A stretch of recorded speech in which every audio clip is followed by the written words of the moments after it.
everybody, and welcome back to the final episode of season 2 of the Net of Love podcast. I am here with my dear, dear, dear friend Rob. And Rob, I'm going to miss talking to you every month, so we're going to have to schedule something so we get that Yeah, in. we have to do something again because I love the collaboration. I love the discussion. I love where I go with my life after the discussion. Aw, yeah, me too. It just feels so Definitely. good. We're in a beautiful resonance, and we're going to talk a little bit more about that in just a minute. So today we decided we're going to put all the last 3 principles of the universe that Kybalion talks about in one podcast because a lot of this is repetitive and each one kind of overlaps or is part of the other, which is part of the multidimensionality of our reality, but also how everything it ebbs and flows within each other, kind of like nesting dolls. That's how I like to explain multidimensionality. Those Oh, I little like that. Russian dolls, you'd put one inside the other. So, Yes, I like it. yeah, they're all connected. So, the first one we're going to talk about is the principle of rhythm. And then the next one is the principle of cause and effect, which, isn't that hard to explain, but we're going to kind of delve into that in a different way, maybe. And then the principle of gender. And we've already touched upon the principle of gender when you hear me talk about divine masculine, divine feminine. And it is an aspect of polarity. So we're going to get a little deeper into that as well. And first, I just wanted to talk about Rob. I sent him a message a couple hours ago, and I was listening to some of the Kybalion again, just preparing for this. And I said, got some dissonance here, and I'm trying to feel into it. It doesn't feel good, and I don't like it. And I try not to be judgy, but what is this about? And he actually came across the same thing at the same time when we were doing this separately, but clearly telepathically together. So one of the aspects they talk about is the mastery. And I was kind of feeling this like power over type mastery, like, they're maybe judging more lower states of consciousness. And it's not lower or higher, it's just different expressions of frequency, if that makes sense, consciousness. One doesn't have to be bad or worse. And when we're multidimensional, we understand we're both at the same time. So, Rob, what was your feeling on that? I always talk about it's about personal sovereignty mastery. It's never about power over. It's actually about coming back to self-love. So you're not being dictated by the swing of the pendulum and the moods and all that kind of stuff. What do you think about that? Right. So, you know, we've heard often of us, talking about mastery of principles, metaphysical or otherwise.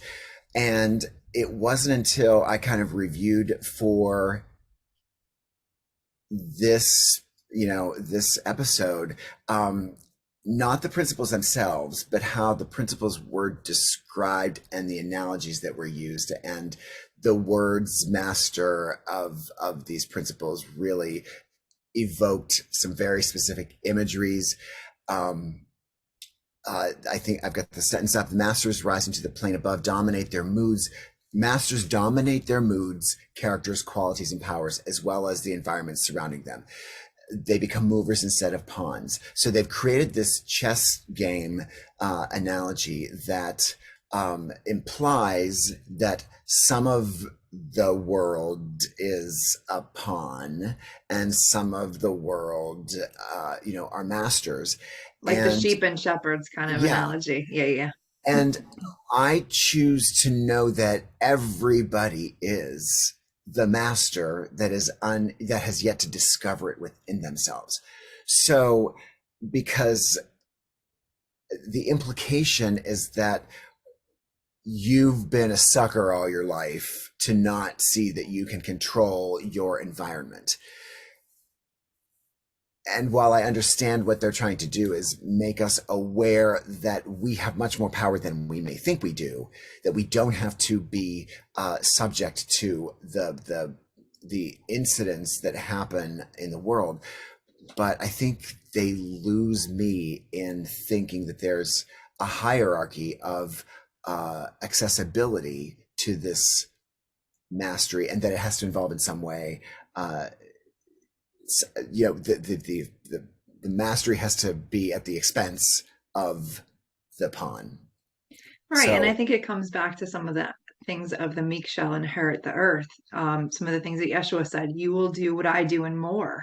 And I think part of the problem has been, and it's not a blaming of anybody, it was just the consciousness of humanity is not everybody was given access to this information. There was kind of I want to go as far as to say a bit of an elitist mentality with who could have access to this Specifically with material. Hermes, right? Right. That you were initiated into it. You did have to jump through hoops to make sure that Yeah. you were pure enough to receive this information, which, that's the one part that I've always felt like I don't get that. If this is the information that can help the universe and humanity, we would want everyone to know it. So Yeah. I mean, I go as far as to say, my friend purchased a church, and it's modeled after the tree of life, the Kabbalah. You can actually see the symbolism in it. It's really beautiful. And at the back of the church is an area that is it's kind of like an oval, and it's gated off from the rest of the church, and only the minister could be up there. And one of the things that we did, and this is some of the transition since 2012, and I'm not saying that people actually could have even handled some of this information back then, and I think that's why it was protected. It wasn't necessarily to harm or to keep certain people down. I don't think people had the consciousness to be able to safely ascend into it, because it has to do with frequencies and understanding that. And it's, taking responsibility for your life in such a way is very profound. yeah, It's it not is. an easy thing, and it requires a commitment, a profound commitment.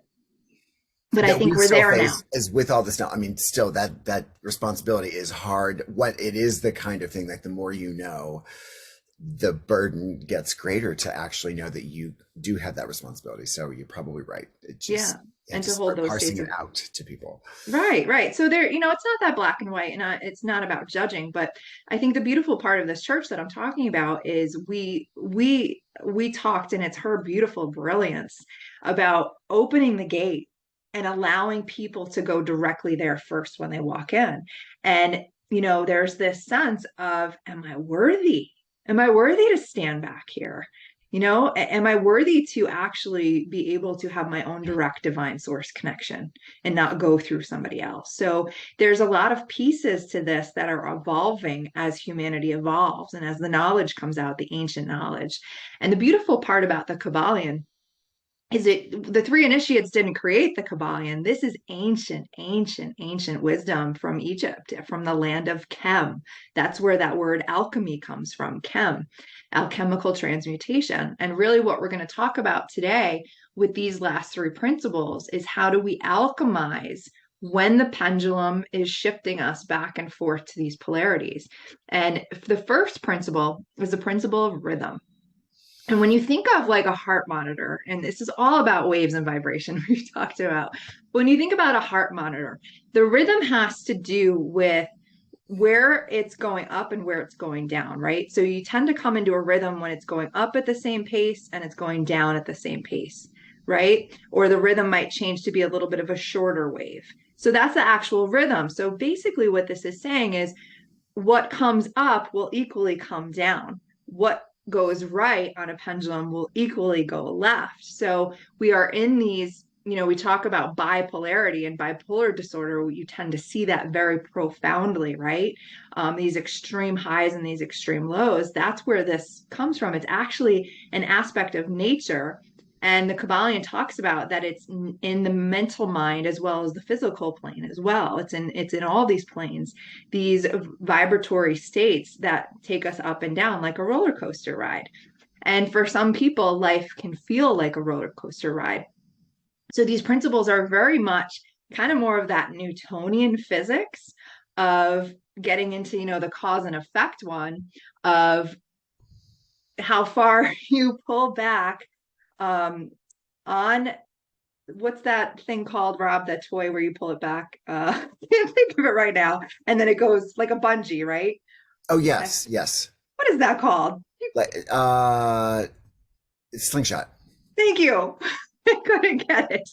How far you pull back on the slingshot is the cause, and then the effect is how far it goes, right? So these are basic Newton's third law of physics, right? Every action has equal opposite reaction. So the whole point of these last three, and then the other one being the principle of gender, is to understand them so that you can transcend them. So it's really designed to give you a sense of how to understand that lower fourth dimensional plane of polarity, to rise above it, to transcend it. Yeah, and I think to emphasize that, I mean, with rhythm, if we start with rhythm, the cyclical nature of life, the ebb and flow of the tide, and this, again, the back and forth swing of the pendulum, um, the understanding that our choice comes from how we manage these principles. So if we find ourselves, for instance, in a place where we were just talking before we started recording, the fact that I can gravitate toward dramatic situations. I'm a drama queen. And that means that I can see I have the potential to see many situations that do not require the amount of drama that I might bring to it as highly dramatic. So my swing is going to be like, I can take the smallest thing and put it as dramatically as possible. That, we're taking a big stroke with all the things that I am worrying about or focusing on in this dramatic issue. But if I decide that swing is a little much for me, if it's a little overwhelming or nauseating, or pushes me to limits to look at this experience of life in this big dramatic way, I can move myself up the pendulum so that when the pendulum swings, the space between each of those two poles gets smaller and smaller. And it is a matter of choice. I mean, I don't, some people wouldn't want to be, I don't want to be up at the top where nothing seems to move me either way. I do enjoy the experience of knowing the difference between the seasons, hot and cold, as examples, so that I can appreciate each one of them. So somewhere centrally located on that pendulum, so I can swing and enjoy this and enjoy this. But it is our choice to do that when we realize that we can. So Right. And it's like a difference between a tidal wave and a calm, beautiful sea by the beach, right? We know the difference. We feel the difference. So what the Kabbalion is saying is that if you're going to experience this extremely high state of enjoyment, get prepared, because you're also going to then follow it by an extreme state of despair or suffering. And I don't know that I necessarily agree with it to that black and white. I think that's a very dualistic way of thinking about it. But I think it illustrates the point, and the exaggeration illustrates the point, that one of the ways that we transcend this natural rhythm is through neutrality. Like Rob said, the pendulum swing is bringing it closer to center, so it's not swinging so far and so right and so left. And then you're probably not going to experience extremely high states of joy or extreme suffering. You're going to be, the mediocrity. Doing things in moderation is what feels good, right? It's no different than, alcoholism and binging all night and then having a really intense hangover. It's no different than, these states that are more unnatural. We tend to, that when we rely on things that are unnatural, we tend to have that pendulum swing even more. So it's something to be mindful of with your health, that if you are dependent on things like that for your joy, you probably are going to feel those pendulum swings a lot more intensely. yeah, I mean, and also to realize that, I have never been a moderation kind of person. So it just even uh I think I am, but in the end, like my natural tendency is to just indulge in whatever I love the most. And so that could mean that I have binged something, and as long as I'm aware of the choice that I made in the process, I can evaluate. I mean, just thinking about younger days of partying and binging and knowing that when I knew what I was doing, let's say, and I could go to a party and get, really kind of trashed and have a really good time and wake up and have that hangover, have that post experience that might feel devastating, but to have controlled my response to it along the way and to be able to decide, okay, in this case, this was worth it because I was in control. I knew what I was doing and I can regroup because I knew what was happening.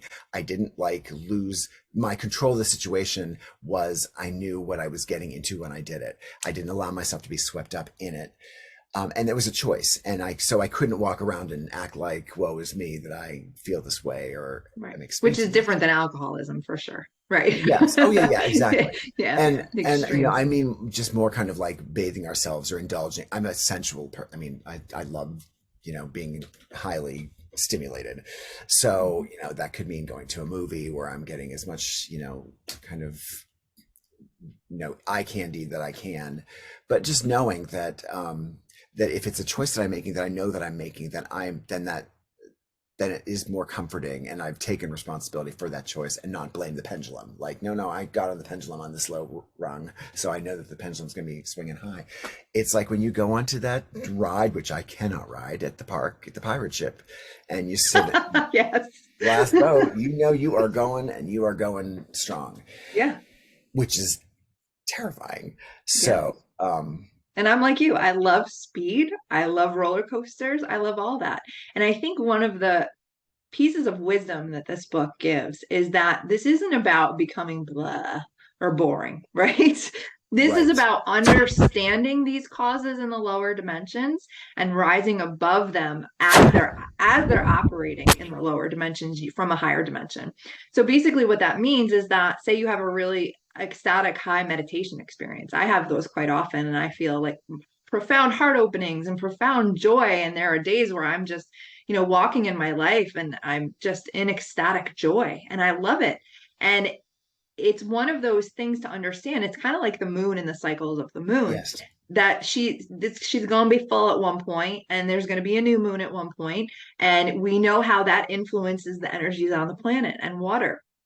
And what they're saying is that, especially if you have a daily meditation practice, this makes it a lot easier, is that the pendulum swing in a higher state of consciousness where you're in neutrality and you've transcended the duality and you're not in the duality dramas that Rob was talking about, you become like the higher self looking down on it and it going underneath you.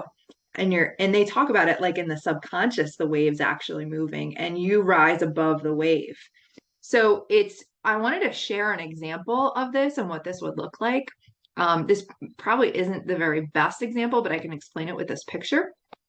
And a dear, dear love, her name is Alberta Hutchinson, painted these quite some time ago. And just to demonstrate this, if you look at the Buddha looking down at the wave below. Rob, can you see my pointer on the I can, screen? yes. Awesome. Okay. So if you look down at that, if you imagine yourself as this little tiny person down here and your life is just going through with these waves, right? Here comes the full moon and everybody's crazy and you're just kind of not conscious to those things happening or the energy is moving, you're kind of going to feel like life's a roller coaster. But if you have a meditation practice every day, you can be down here, but you can also be up here. It's kind of like I'll do meditations with groups and we'll kind of feel like we're Green Tara, who is the bodhisattva of compassion and loving kindness and love, and really embodied that self-love.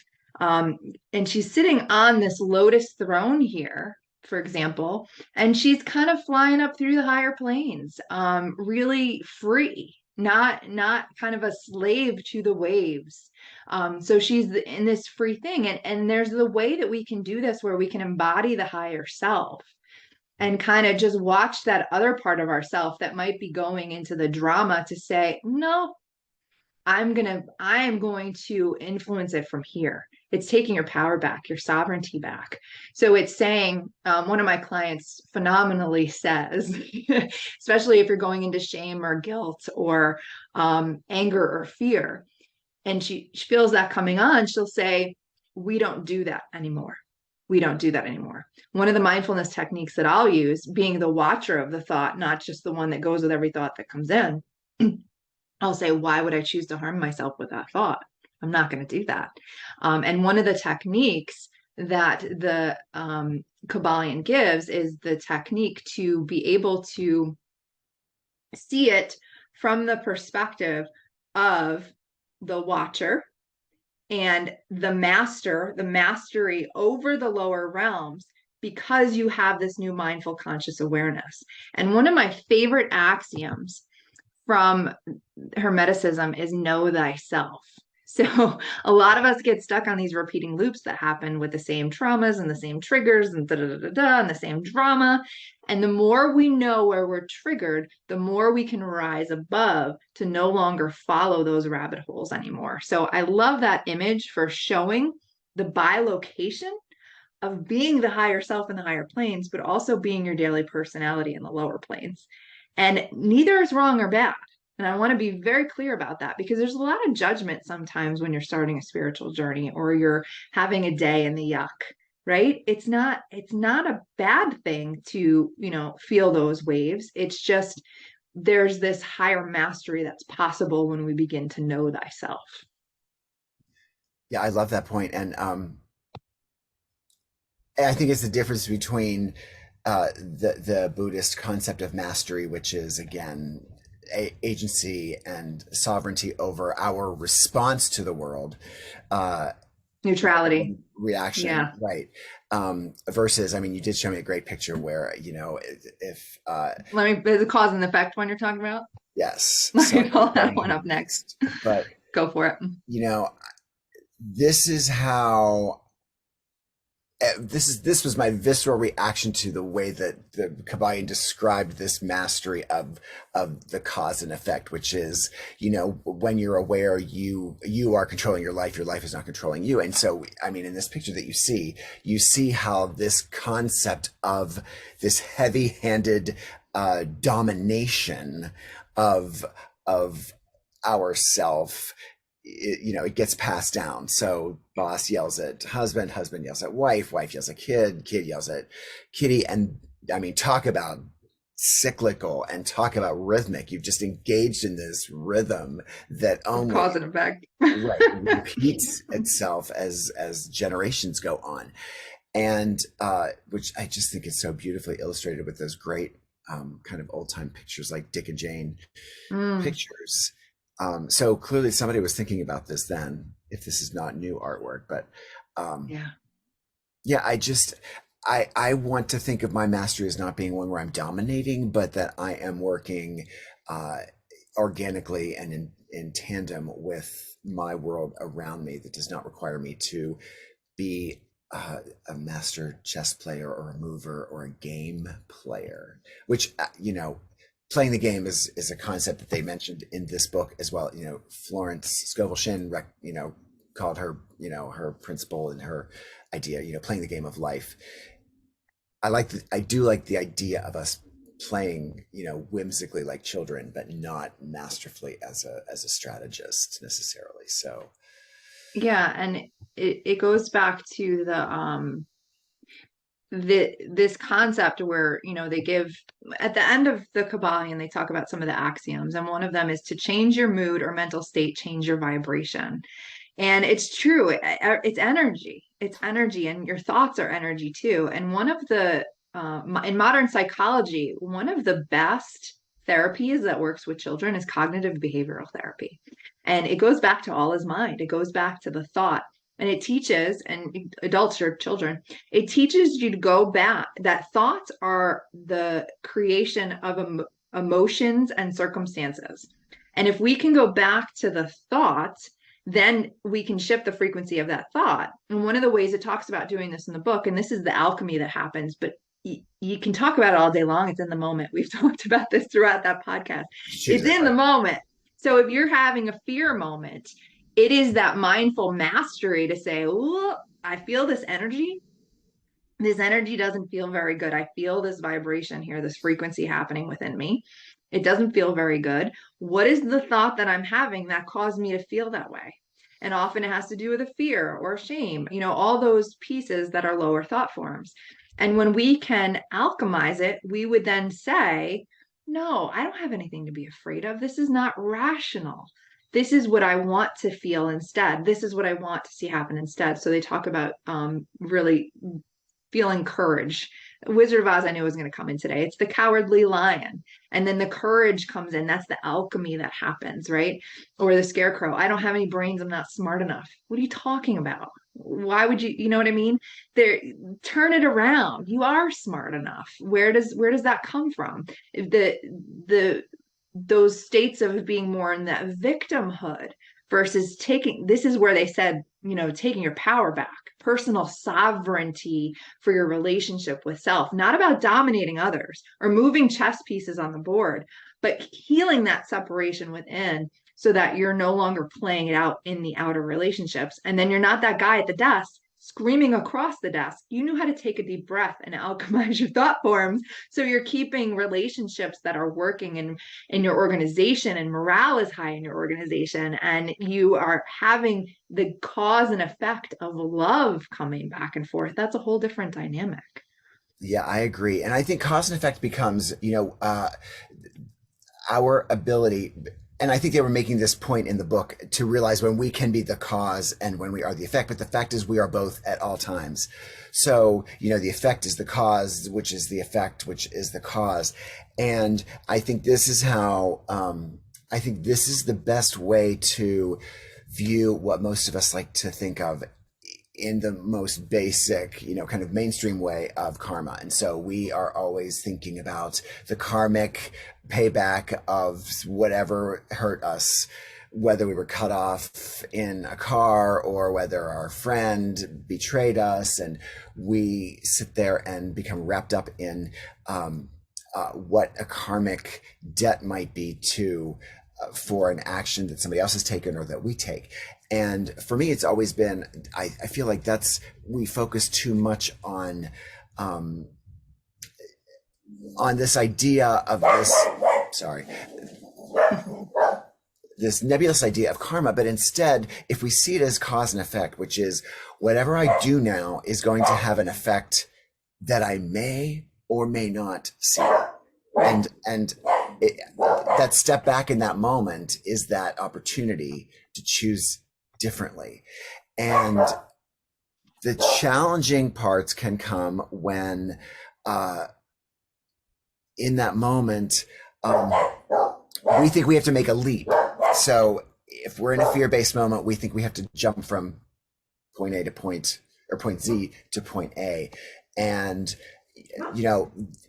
people that have channeled like Esther Hicks and Abraham say you can't make that leap that way, but what you can do is change that vibration to the next vibration up. So if I'm feeling despair, I can move myself to feeling sadness, and that can be done just by pulling myself in some way, by distracting myself out of the despair thought to find something that makes me realize, oh well, this wasn't so bad, I can be sad about this. And then you work your way up, sadness to annoyance, from annoyance to whatever, till we get to that point where we're feeling joy. Last week I heard an interview which has now had me down a rabbit hole of this author and psychologist, Dacher Kellner, who currently is the host of a podcast called The Science of Happiness. And he just published a book about awe. And his findings that our moments of awe in the world are not only spiritually enriching in the way that we're talking about here, but in fact, now science is starting to prove that these things are affecting us physically. Mm-hmm. And in responding to moments where we are not feeling aligned or connected, or feeling fear-based or bereft of hope, that we can choose moments of awe. We can say, I'm going to go on an awe walk, and I'm going to notice what inspires me, or what I know, what beyond me seems just so utterly beautiful and beyond me, and serves as kind of a creative boost for me. And this has resonated so deeply with me because I find myself able to kind of be very cynical from feeling worldly and feeling like I was older before my age. But at the same time, I do completely have wonder and awe at the world. You know, I still trip out on things that are so wonderful that I can't even believe that they exist. And I'm so grateful for that. And so I think that choosing awe, because that's where I am in my thematic week, is a way to become cause to an effect that is desirable for ourselves. So, you know, if I go to see awe, if I choose awe in my kids or the mountainside or whatever, or in myself, it's something that I've done for myself, then I have become, you know, then the effect of that is far reaching. I changed myself. I'm open to helping others. I'm there for others in a way that I wouldn't have been while I was focused on my own thing. So, you know, I think awe is key, wonder and awe. And the trick is, it's easy to say, right? You and I know that. It's easy to Totally. say, but the trick is to catch it in the moment. So if you're feeling constricted and your body feels tight and you feel scared or worried or sad or blah, blah, blah, it's the recognition of that is where we take our power back. If we can catch it in that moment. And there are some days where you just want to go through it and you feel you just need to. But if we can catch it in that moment and then say, I'm going to go out for a walk. I want to feel nature. And getting these, I always say it's our relationship with Gaia, our outer reality. So she loves us. Like if we ask for help, she'll bring it. Like I don't understand why I'm feeling this way. I need help. Right. I'll literally have on my screen, go outside for a walk, come in, things like that.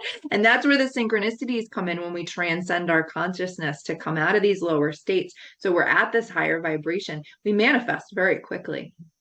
I literally had somebody text me and say, want to go outside for a walk when I was reading Go Outside on the sheet. And it was like, okay, I don't, Well, if I get out. surrender, like it's all there, the help that I need. Like I don't know why I need to fight it. And that's that control, right?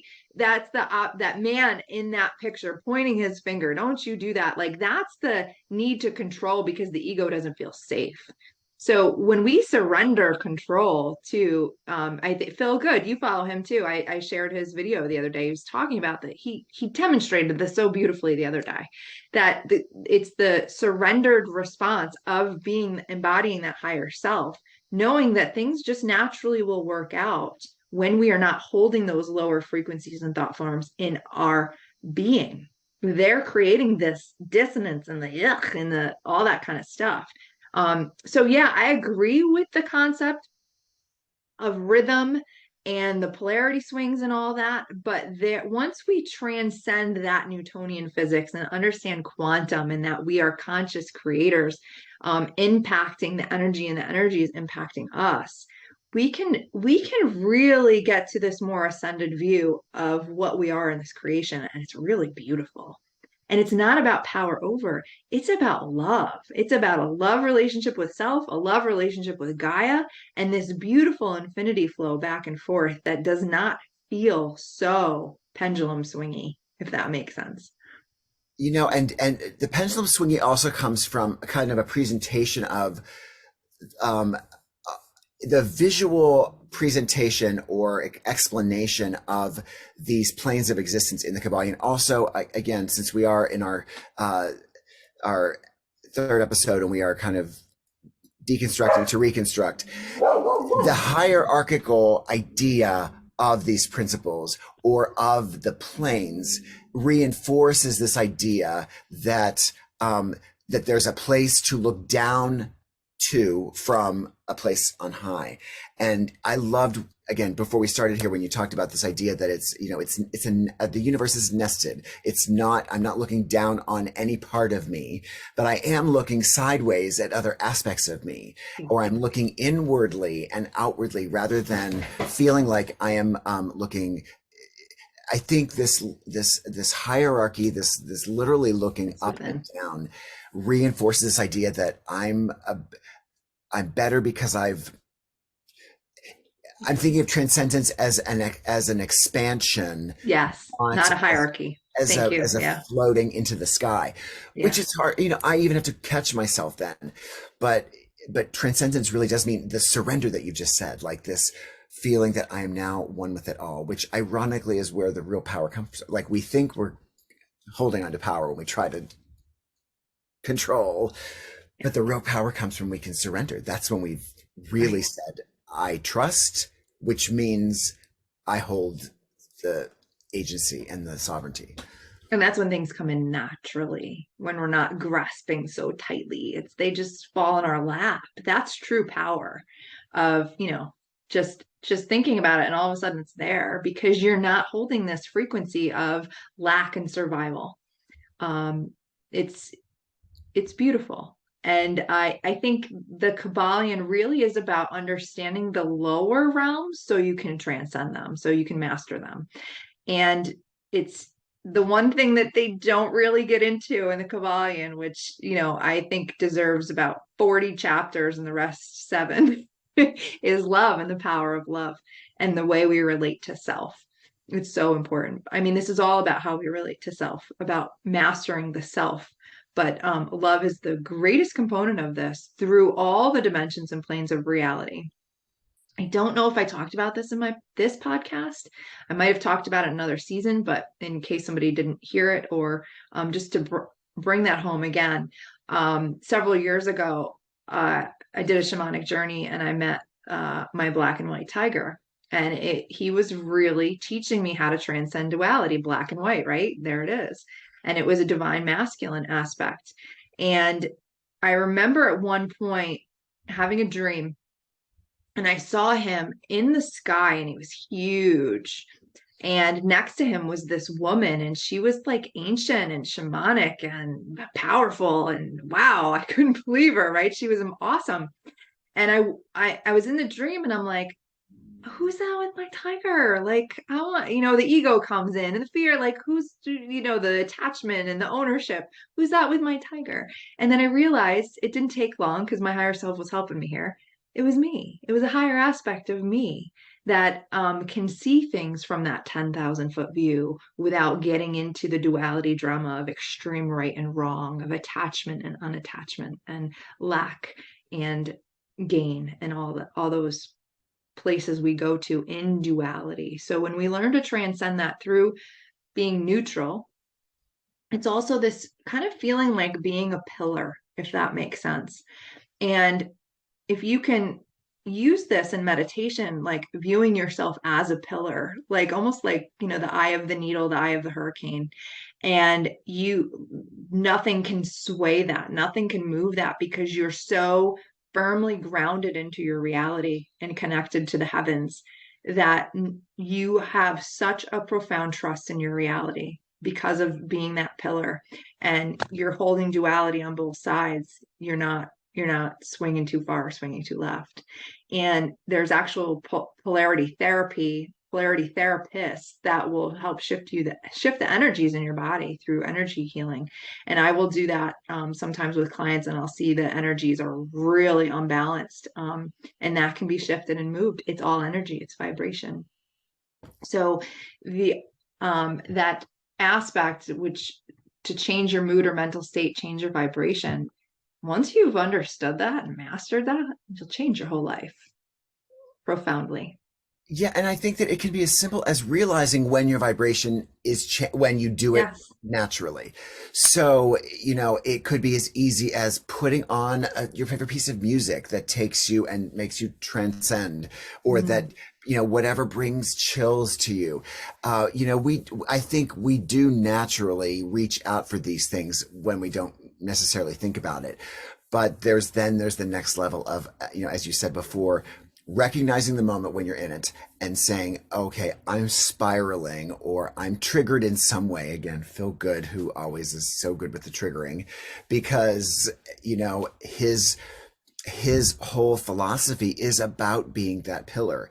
It's not about saying, you can't hurt me if I am, when I know myself, when I know thyself, when I'm not triggered.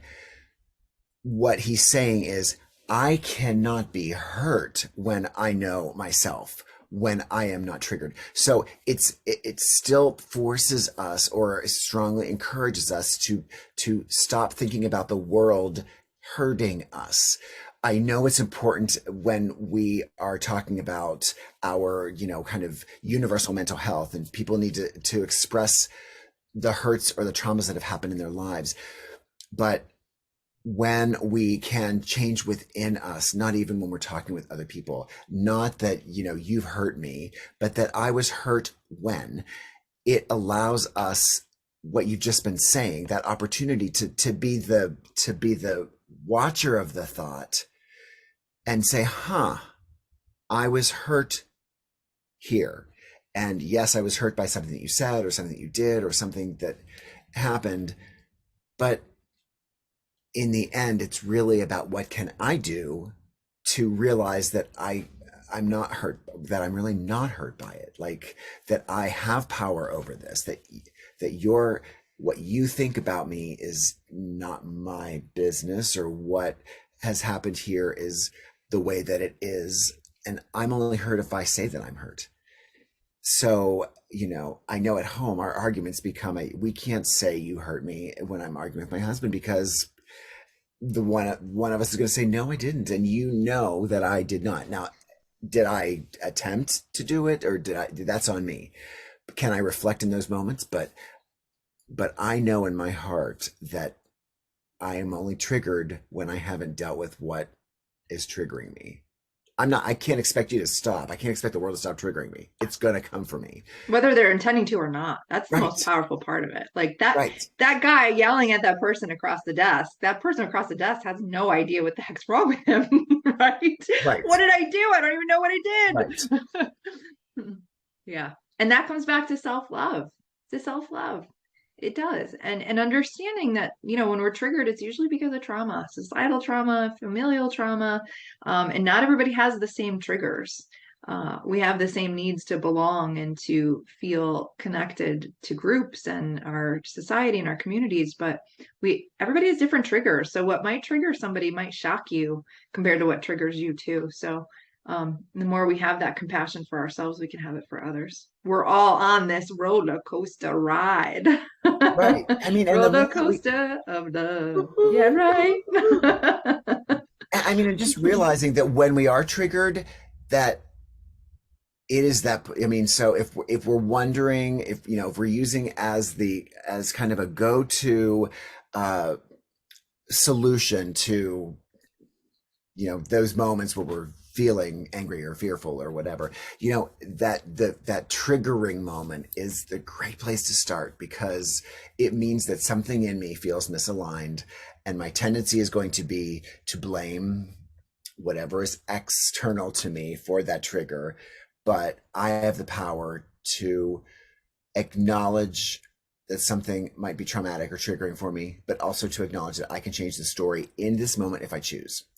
So, I can say and then see clearly, yes, this might have caused me trauma in the past. And yes, I can see it and respect it and understand it. But in this moment, I choose not to be triggered. I choose not to make that my story from this moment forward, because now I know better. That is a daily practice. Like, does Mhm. not come easy to any of us, because that's not how we were raised. But one day those triggers disappear the more you work on it. And then you don't even remember you don't even remember having them, some of them. Right, Like because you don't know it's that you amazing. you don't know that you're not triggered because you're not triggered. Like, Right, right. It's gone now. You've shifted it completely. Yeah, and and I think the big things here for helping people with techniques are meditation. That's the biggest one, because the more you can go into that nothingness, then you're not riding the waves of the thought forms, and you're coming into that neutrality and that balance and that pillar. And the more we can find, recognize, feel it, feel the feels.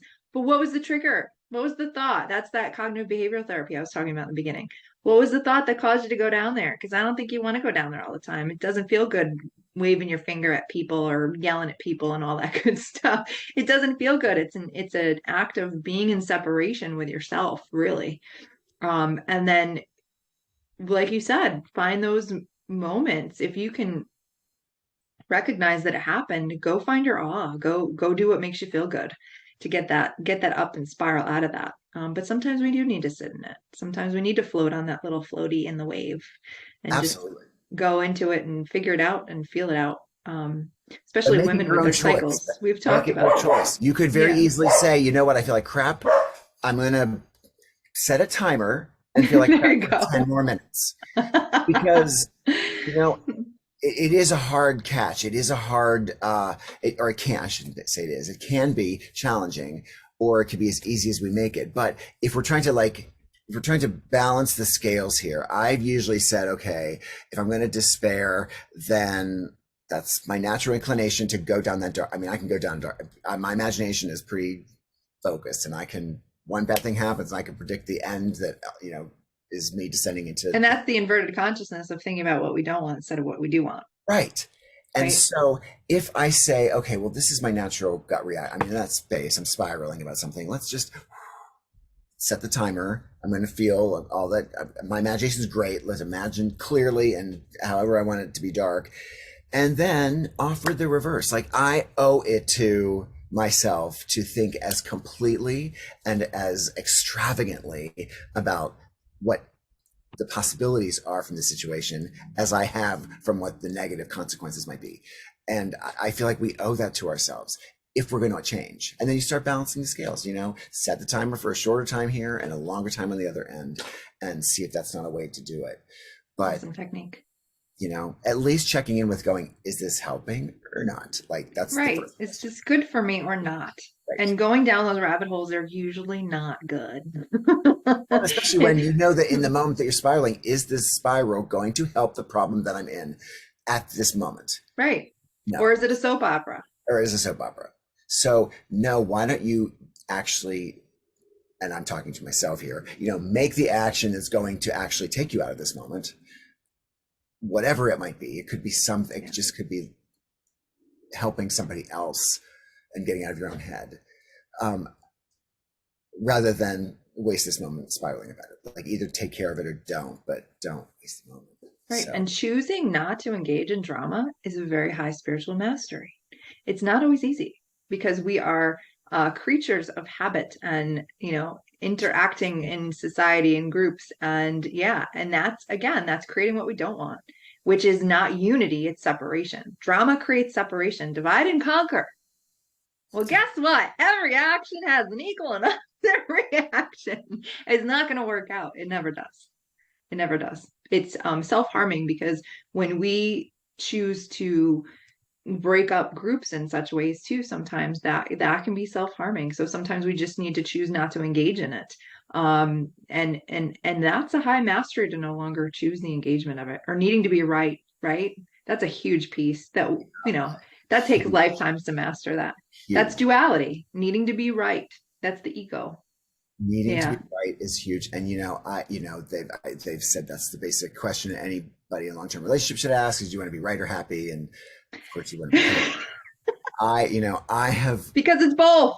It's always both. We're multidimensional, both. right. So you're I'm both not gonna, right. like, right. I'm going to respect the fact that I know that the way my marriage is set up, we are, that personal quest for power has always been, big for us individually. And so, do I want to be happy? Of course. But do I need to recognize the fact that no, we pretty much, both of us choose wanting to be right, sometimes to the expense of a lot of other things.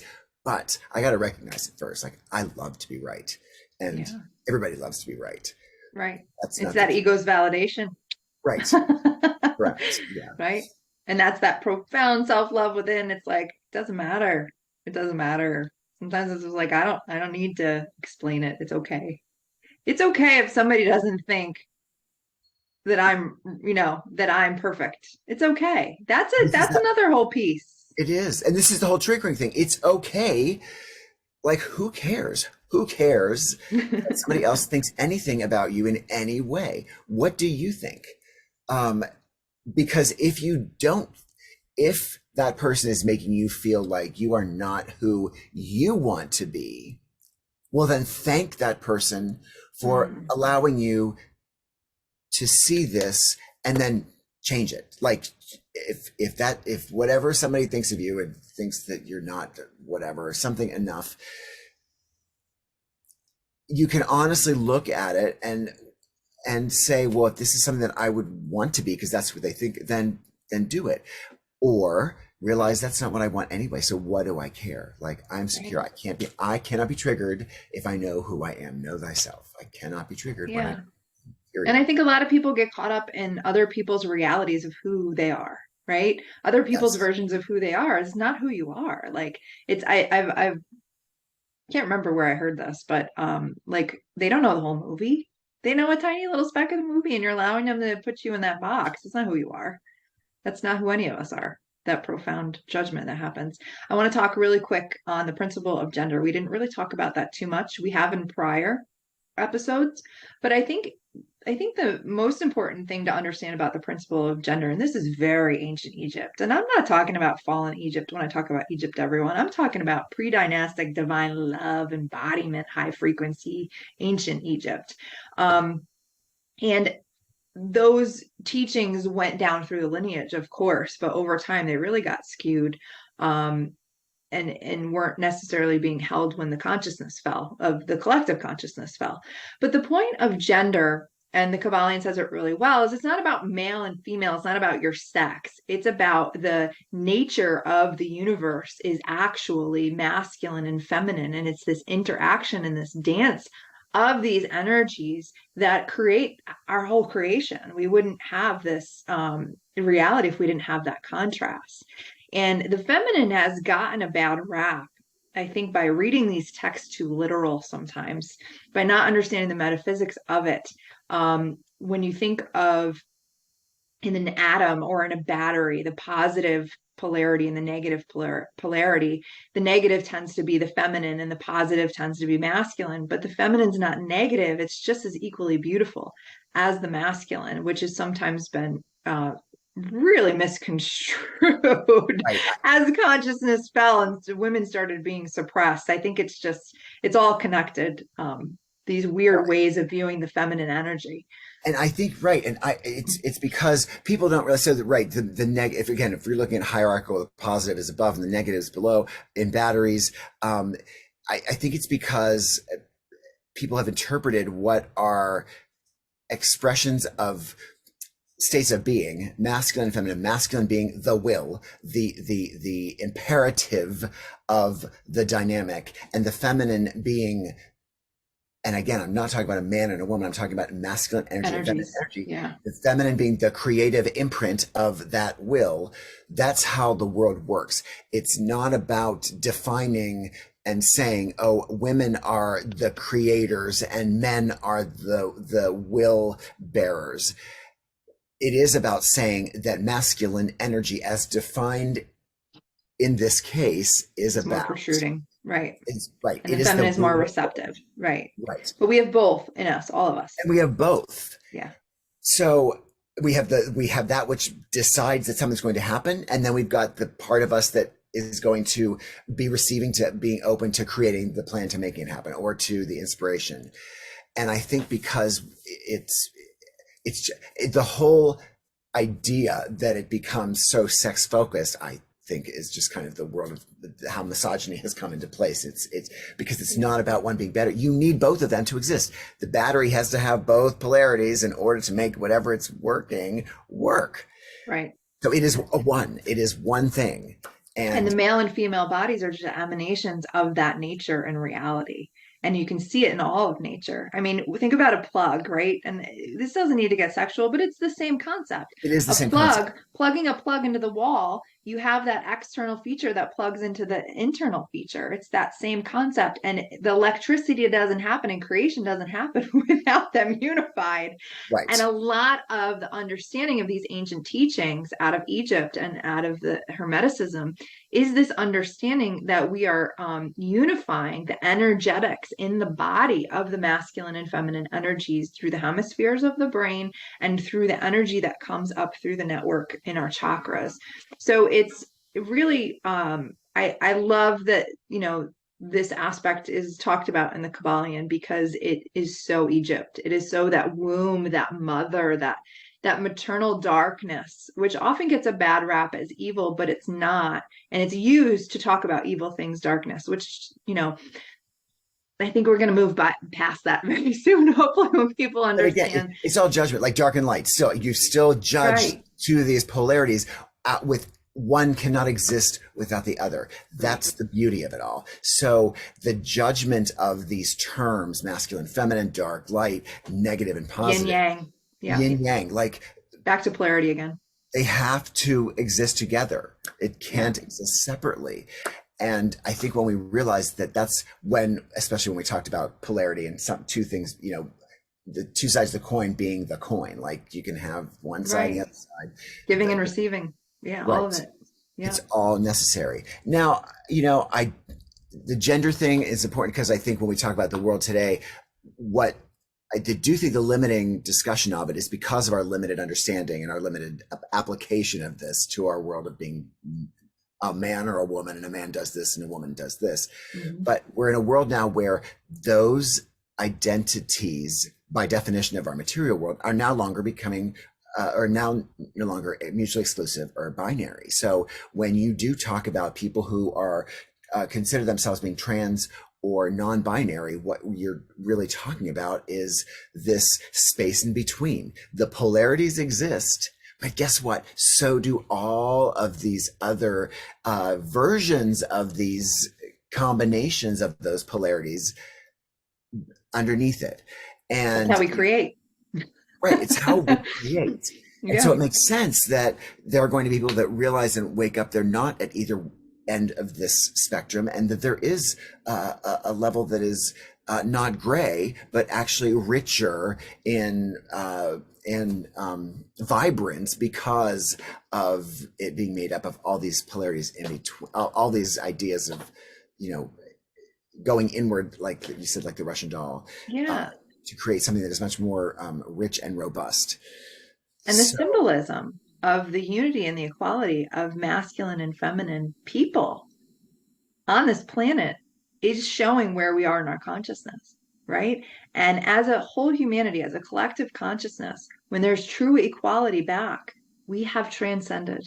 We have transcended, and we are now in a higher state of consciousness. It is that black and white.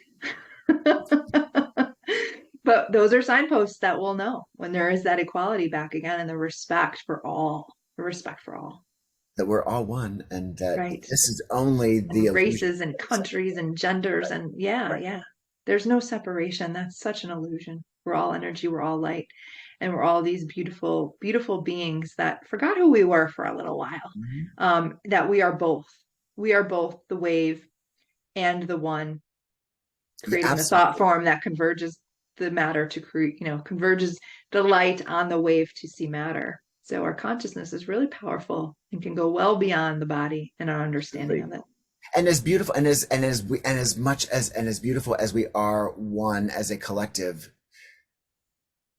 conversely we're each as, infinitesimal and yet integral, as the next Infinitely person. So huge.